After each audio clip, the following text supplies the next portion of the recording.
Hola para todos, somos estudiantes de la Universidad Nacional Abierta y a Distancia de la Tecnología en Radiología e Imágenes Diagnósticas. Les vamos a hablar de la fase 4, analizar estudio de caso y aspectos generales, tomografía computarizada. Los integrantes somos Marlon Julián Guillén Flores, Luis Fernando González Ávila, Sebastián Posada, Julián Andrea Manrique.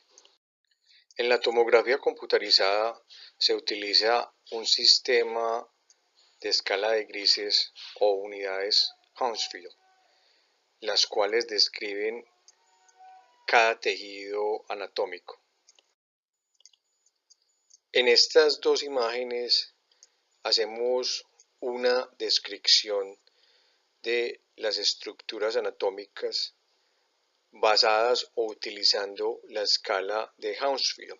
Por ejemplo, acá podemos ver que es el globo ocular que estamos describiendo y lo describimos con un +10.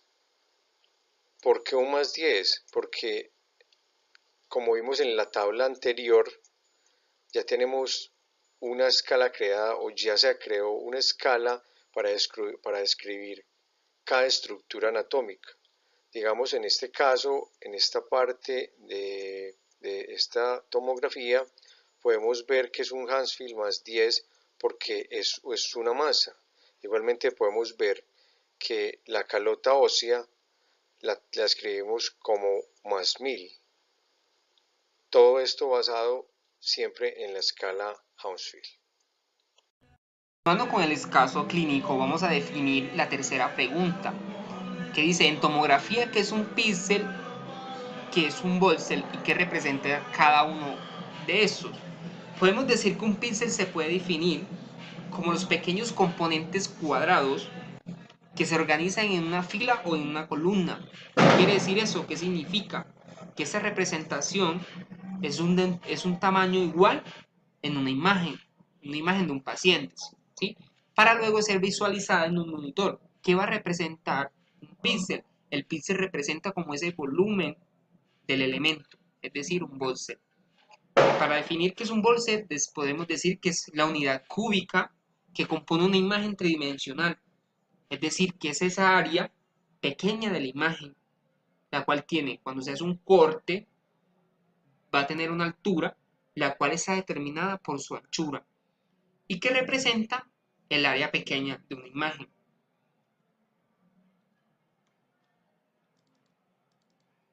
Ya pasamos a ver la cuarta pregunta que dice, ¿qué tipo de desplazamiento utilizaban los escáneres antiguos y qué tipo de desplazamiento representan los escáneres actuales? Sabíamos que los escáneres antiguos eran aquellos escáneres que nos conocemos como de primera y segunda generación, los cuales permitían solo los desplazamientos de traslación y rotación. ¿Por qué? Porque ellos solo giraban a 180 grados y tenían un solo detector, por ende los estudios se demoraban más en adquirirse. Por eso los primeros estudios se hicieron en cráneo. Cuando hablamos de los equipos de cuarta, de tercera, cuarta y quinta generación, sabemos que esos equipos giran entre 660 grados y que permiten los desplazamientos de rotación y estacionarias o estacionarias que no conocemos. Por ende, esos equipos son de más rápida adquisición de los estudios. Mi nombre es Sebastián Posada Cataño.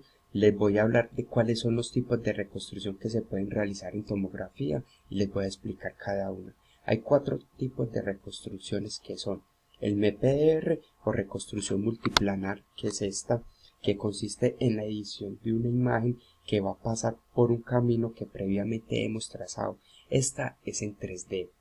También tenemos el MIP o proyección de máxima intensidad de contraste, que es la del medio, esta, que consiste en la visualización únicamente de los voxeles. Recordemos que son los cuadritos de la matriz que tienen la mayor intensidad de contraste en una proyección determinada y con el grosor de corte deseado, que obviamente podemos cambiar. También tenemos el mini-P o proyección de mínima intensidad de contraste.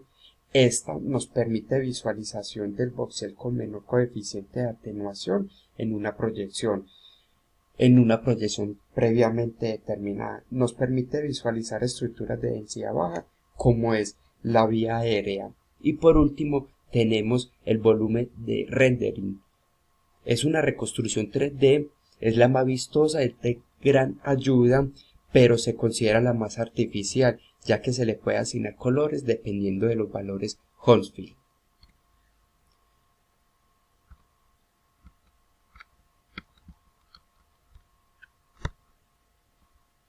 También les voy a hablar de qué influencia tienen los detectores en la formación de la imagen en tomografía.